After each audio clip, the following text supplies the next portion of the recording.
Welcome in, One Nation, to another episode of the Hive Podcast. TJ Wingert, your host, alongside Meredith Bowers, new member to the Lynchburg women's soccer program. You'll see her between the posts. Meredith, thanks for taking the time to join us today.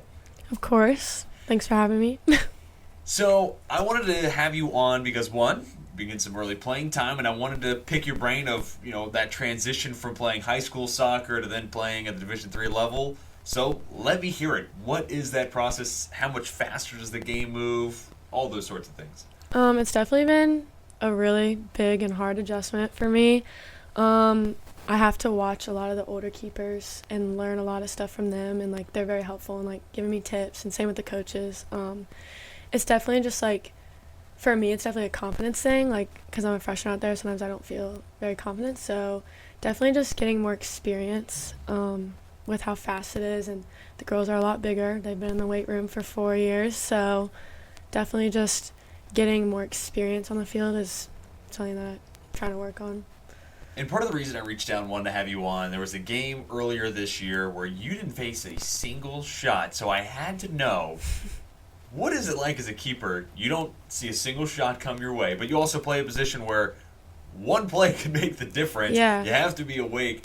What was that experience like? Yeah, definitely, you never know what you're going to get into when you go into a game, so just always have to be ready, which sometimes is hard to stay focused, in a game like that where it's not even in our half of the field, defensive half of the field.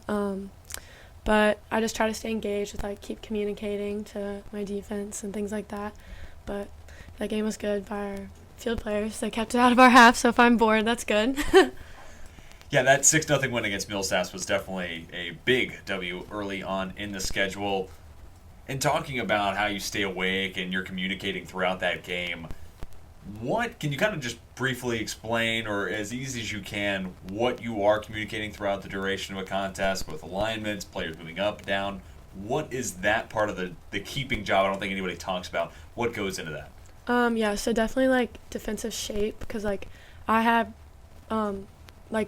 the center back and I have a good view of the field. I can see everything going on, so making sure that we stay tight and compact and in the right shape, and also making sure we're up and back the way we need to be, and also just saying man on, which means someone's on your back, making sure you're marking people because you can't always see over your shoulder, that type of thing. So because if we're not organized, we're not going to do well. Things will go bad. Fall apart, yeah. So I wanted to pick your brain additionally because you come to this program and there's a lot of high expectations, right? One-time national championship program. The women's soccer team has been, always at the top of the ODAC standings. Coach Olson's been here forever, and his expectations are really high. What kind of an impact did that make on you throughout the recruiting process, and part of why you chose to come to Lynchburg? I mean, it definitely was one of the main attraction factors, just because you want to win. I mean, athletes are naturally competitive people, so you want to win. And also, I just, when you talk about D1, D3, I would say this program is run like a D1 program. The expectations are high. And we always say, refuse to lose. We do not want to lose. And I like that they challenge you.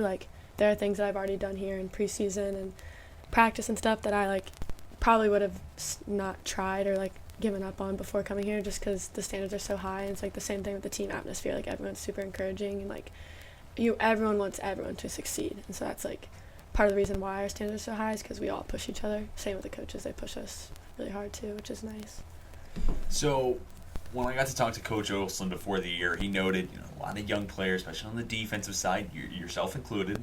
So I also wanted to know what it's like being a part of, a big freshman class, a lot of newcomers. Does that make it any easier for you? It's really nice because coming in, I had a ton of built-in best friends, and Sure. It's really nice because the adjustment to college, disregarding sports is already kind of hard, and then add sports into it. It's a little bit difficult, so it's nice because you have a support system and people are experiencing the same things as you. And also, it's really nice because you're not the only one feeling you don't know what you're doing, because there are times where you feel like that. So it's been pretty nice to have a huge freshman class, and I know Coach is definitely really excited about bringing in people, so it's been nice to have a really good energy coming in and stuff like that. So early on, at the time of this recording, you guys are 2-1. I'd love to have your thoughts on where you think the team is at. Talk about yourself individually, but you could also go big picture and talk about the team as a whole. So we definitely didn't really want to start out the season with the loss like we did at Farmingdale. Sure. It was a lot of in that game was a lot of figuring out, like you said, we had such a young roster out there, figuring stuff out like that. Came back obviously with a chip on our shoulder, beat Millsaps for a pretty considerable win, and then this past weekend was super important for us. Like, we really needed that because we obviously were down 1-0 and had 2 late goals. So that we had, our whole theme this season is fighting with grit and never giving up, inch by inch, keep fighting. So the fact that we didn't give up, that was a really important game that we needed for us. Not that it counts for ODAX or anything, but for our mentality and for our team, it was really important for us to get that. So coach was pretty happy we did that, and we were also ecstatic that we won that game. And that was a really important mentality win that we needed to open up our season. So we're definitely have a really good momentum right now going forward. It was a 2-1 win against RIT, and if you missed that game, missed any of the other content about it, a goal in the 90th minute to tie it up, and then a golden goal with a minute left in the second overtime period to win it.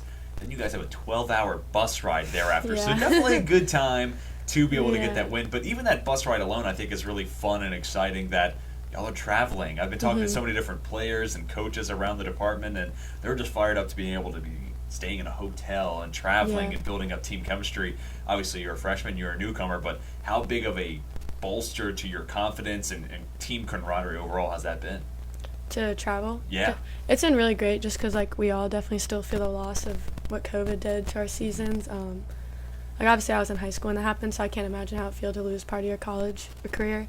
But everyone was just so excited to even just be out there playing because we know what it feels like now to not play. So it was really exciting. And the bus ride, even though it was miserable to ride for that long, it was super fun and really good team bonding and stuff. So. And rumor has it y'all can't be on your phones throughout the entire bus ride. No, we're allowed on our phones. We did play karaoke, and we played. That was my next question. I hear karaoke's big. We did a lot of karaoke, and then we did we would listen to a song from a movie and have to guess what movie it's from. So we did that, and we had karaoke teams and stuff. So we prepared. Sounds like road trips with women's soccer are going to be fun. I might have to jump on board and come with y'all somewhere. It's fun, yeah. Awesome. So, going back to COVID, so did you have your senior year of high school altered at all, or did you lose it by any chance? I had a shortened season, so it was half the games we usually play, and just things weren't the same. We didn't have team meals. We didn't, it was just, we just got to play. A lot of the fun extra stuff was taken out, which I guess would just be grateful to play, but it was definitely not what it used to be. And then my junior year season, I didn't have one. So really, no junior year, half a senior year. In a lot of ways, you could look at your developmental curve as still something that's definitely on the incline. You haven't played a full season of soccer since you were a sophomore in high school. Yeah, my sophomore year I was hurt, so I didn't play. Yeah. So really, since you were a freshman in high school, that's amazing. So I have to ask, were you able to continue to play? Because otherwise, I'm envisioning you playing, 6, 8 games as a senior in high school up to 20 or whatever the case may be for Lynchburg. Were you able to still see the pitch? Yeah, so I played for a club team, and it was we got to play a lot more games with them, and so I basically play year round because it's club and then high school and then club again in the summer with I played on it's called a Pro 23 team, but it's basically just a bunch of different players from different colleges who get together and practice a couple times a week and have games on the weekends. So I played with girls from Mary Wash, some other smaller colleges in Virginia. And so, basically, there's always opportunities to play, whether it's through club or just meeting up with people to play pickup or something like that. So that was definitely nice because it wasn't like I wasn't playing at all. But school seasons were definitely cut during COVID. Yeah, not quite 0 to 100, but yeah. It's still interesting. So one of the final things I want to ask you is how you're feeling about this year, your outlook for the rest of the season for the team. I'm really, really excited. I think this team is so good. And we work really hard, which is nice. Like I said, the win we had this weekend just goes to show we don't stop and we refuse to lose, which is one of Coach's main points. And I love everyone on the team. Everyone's super supportive, and we push each other. So I'm really excited. We're gonna win an ODAC championship is our goal. There you go. Heard it first. Yep. So I'm excited. Awesome. Well, Meredith, thank you so much for joining me today. Thank you. That's going to bring close to this episode of the Hive Podcast. Be sure to tune in next week for more. Till next time, though, we are signing off.